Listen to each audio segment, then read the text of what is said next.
Hi, I'm Jessa. So this was month 7 of my kind of breastfeeding journey. So what was I doing in order to put milk in the freezer during this month? So again, I'm a teacher, and so I took an entire year off, academic year off. So my husband was back to work at this time, but I was still home with the baby full time.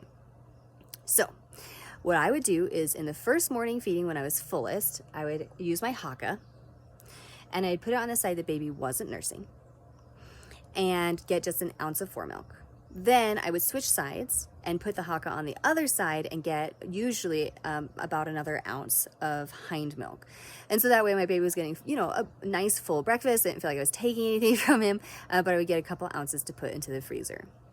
He was still nursing, I would say, every 3 hours during the day, sometimes every 2, but I think that was just for comfort. And then in the evening time, my husband and I would switch off duty for a nighttime routine. So every other night, my husband would give a bottle. So on nights my husband was giving a bottle, I would nurse the baby at 5, and then he would take a bottle at 7. At this point, he's getting an 8-ounce bottle at 7 o'clock. And then I would pump around 9:30 or 10. And so that milk would kind of replenish what we were using from the bottle. We were also at this time kind of rotating the freezer milk. So we were using the oldest milk in the freezer for the bottle. The CDC recommends that you use milk in the freezer is best with a 6-month life, but can be used for up to a year.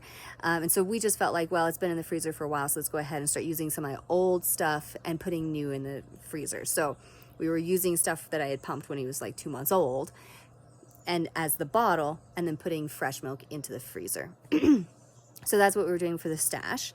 And then on nights that I was in charge, I would nurse the baby at 5, nurse the baby at 7, and then at the beginning of the month, I was pumping at like 9:30 or 10 and getting a few extra ounces just to stay comfortable longer in the night and getting a few ounces of milk that way.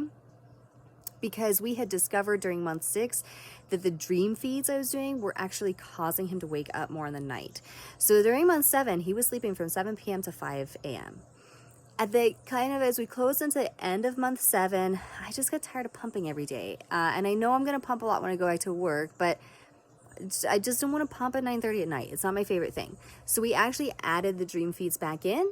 And it was successful. So he was able to, on the nights that I would nurse, I'd do 5, 7, and then 9:30 or 10.